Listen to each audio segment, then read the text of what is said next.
A cold wind swept across Fort Branson as Lieutenant Emily Carter stepped through the heavy steel doors of the training compound. She had the calmness of someone who had survived worse than the weather. War zones, covert missions, ambushes, nights where the world almost ended. But today wasn't about combat. Today was about proving a point inside a room full of men who didn't know who she truly was. Emily, with her sharp jawline, piercing gray eyes, and posture that could silence a room, walked toward the administrative building where the special assessment briefing was being held. Most of the officers around her didn't recognize her. They weren't supposed to. Her file had been sealed under a provisional alias, and her uniform had no name tag. The commanders wanted to know how their senior officers treated new recruits, especially ones they believed were outsiders. Emily volunteered for this mission because she knew exactly how untested authority behaved, arrogantly, loudly, and stupidly. Inside the briefing hall stood Captain Rick Donovan, a tall, loud-mouthed officer known for his swagger more than his performance. Beside him were two of his loyal men, Lieutenant Jackson Hale, a muscular brute who lived for validation, and Sergeant Matt Reeves, the type who smirked at everything as if he had already won. They believed Emily was just another transfer who had requested entry into the elite tactical leadership program. Captain Donovan scanned her from head to toe, clearly unimpressed. "You're the applicant?" he asked with disbelief dripping from every word. "Yes, sir," Emily replied calmly, hand behind her back. "You don't look like much," Jackson muttered, loud enough for her to hear. Emily didn't respond. She'd heard worse from worse men, in places where silence was the only armor. Donovan circled around her. "You're supposed to lead advanced tactical units?" He chuckled. "Did your daddy pull strings for you? Or did you just walk in hoping we're desperate for diversity points?" Reeves laughed as if it were the funniest thing he'd heard all morning. Emily kept her eyes ahead.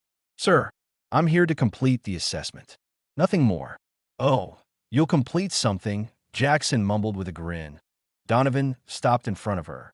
"Before we begin, we need to know if you can follow orders." He nodded toward her uniform. "Take off your jacket." Emily didn't move. "Is that part of the assessment, sir?" "It is now," Donovan replied smugly. Emily watched him for a long second. She could knock him unconscious in 3 moves. But she breathed slowly. "This wasn't the mission." Donovan raised his voice. "You deaf? Take off your uniform. You don't deserve to wear it until you prove you're worth it." A silence fell across the hall. Even the other officers who weren't part of this humiliation attempt turned to watch. That's when Emily smirked. A small, sharp curve of the lips that made Donovan's confidence falter. "Sir," she said softly, "you just told a Navy SEAL to strip." Every man froze. "What?" Donovan blinked. Emily removed her jacket slowly, not in shame, but with the deliberate grace of someone unveiling a weapon. Underneath, on her left shoulder, tattooed clearly and unmistakably, was the trident, the emblem of the U.S. Navy SEALs. Reeves' jaw dropped. Jackson took a half step back. Emily looked directly into Donovan's suddenly pale face. "You wanted to see if I can follow orders? I've taken orders under enemy fire while dragging wounded teammates through burning debris. I've followed orders at 3 a.m. in the middle of the Pacific during operations you will never have clearance to know. So if you want to continue this performance, Captain, I'll gladly play along. But I suggest you decide fast before you embarrass yourself further." Donovan stumbled. "Why you're a SEAL? Team 7. 8 years." She crossed her arms. "Anything else you want me to take off, sir?" The room went dead silent. Even the ventilation seemed to stop humming. Donovan swallowed hard. Suddenly, the man who barked orders at everyone couldn't make a sound. Emily put her jacket back on flawlessly, tightening the collar as she stared him down. "Now, if the assessment is legitimate, I'd like to begin. If it's not, I'd like you to explain to Central Command why you ordered a Navy SEAL to undress in front of your officers." This time, nobody laughed. Nobody smirked. And certainly nobody dared speak. Donovan attempted to regain composure. Let's move to the next part of the evaluation." Emily stepped forward. "Perfect. Lead the way, Captain." The group moved outside to the training grounds. Emily could feel eyes on her, some shocked, others impressed, A few suddenly very, very intimidated. The first test was a timed obstacle course, usually completed in around 3 minutes by average trainees. Donovan whispered to Jackson, "Make sure she knows her place." Emily overheard. She always overheard. The whistle blew. She launched forward, her boots pounding the dirt with precision. She scaled the first wall faster than any trainee had in months, landed in a flawless roll, sprinted through the tire run, and vaulted over the hurdles like it was basic warm-up.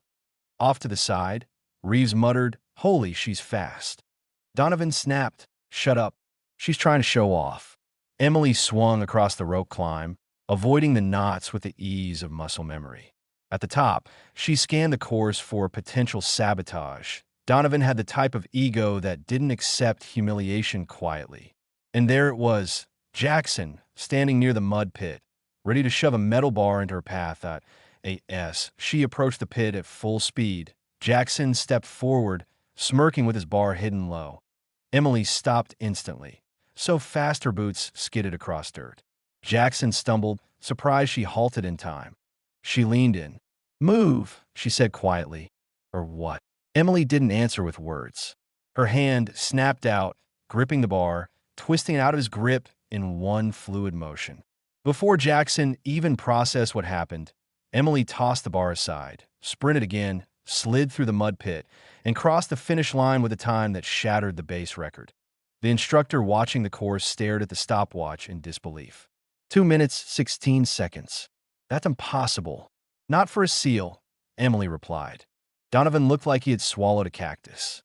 "Let's move to firearms."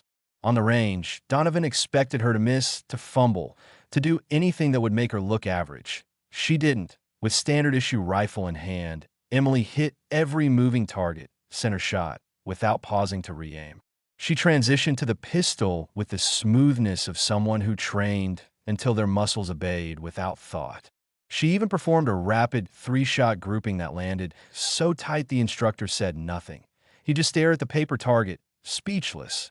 Reeves whispered to Jackson, "We're screwed." "No," Jackson muttered. "She's showing off. Donovan won't let this slide."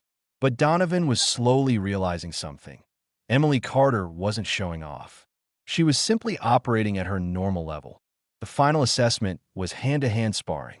Donovan, determined to regain dignity, announced, "You'll fight Jackson.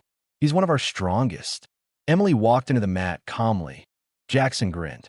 "Try not to break your nails." Emily only tightened her ponytail. The match began. Jackson charged like a bull. Emily sidestepped, grabbed his arm, twisted, and sent him crashing onto the mat in less than 2 seconds. The room erupted in gasps. Jackson got up, humiliated. "You lucky." He lunged again. Emily ducked, spun, and pinned him with her knee on his lower spine, his arm secured in a perfect joint lock. "Tap," she warned. "Never." A tiny shift of pressure. Okay. Jackson slapped the mat wildly. She let go and stood. Assessment complete. Donovan's face was red with anger, embarrassment, and something else. Fear. Emily approached him slowly. "Captain Donovan, do you treat all candidates this way? Or was it because you assumed I was weak?" Donovan had no answer. "Good," she said. "Then my mission here is done." He blinked. "Your mission?" Emily pulled out a sealed envelope and handed it to him. "Direct orders from Rear Admiral Lewis. Congratulations, Captain. You just failed a leadership integrity test. Your treatment toward new personnel will be reviewed by higher command. Effective immediately, your training authority is suspended until the investigation is complete." The 3 officers went pale. You set us up?" Reeves protested. "No," Emily said firmly. "You set yourselves up. I just followed orders." Donovan tried to salvage dignity. "Wait, this can be reconsidered." "No, it can't." She turned and addressed the entire room. "For those of you who want to serve with integrity, with discipline, with actual leadership, I hope today showed you what it means to respect every soldier, no matter what uniform they're wearing. Strength is earned. Respect is earned. But cruelty? That exposes weakness." The officers nodded silently. Emily walked toward the exit, each step steady and controlled. Before leaving, she paused at the doorway, and, "Gentlemen," she added without looking back. Next time you ask someone to strip, at least make sure you know who you're talking to. The room exhaled, a mixture of fear, awe, and the sudden realization that they had messed with the wrong woman. As Emily stepped outside into the cold air, she pulled out her phone and recorded a final message for her confidential report. "Mission complete," she said. They failed. But somewhere inside, she hoped at least a few of those officers learned something. That leadership wasn't about barking orders. It was about earning trust, respect, and the right to lead others into danger. Her ride arrived. A black SUV driven by a junior ensign who saluted as she approached. "Ma'am, everything good?" Emily smirked again. "Better than expected." As the SUV drove away, the officers inside the building remained silent. Donovan stared at the sealed letter, knowing his career just hit a wall he couldn't climb. Emily Carter, Navy SEAL, didn't look back, because people like her didn't need validation. They created it. Before ending the video, say, if you enjoyed this story, make sure you subscribe to Grow for Justice. Tell me in the comments, where are you watching from?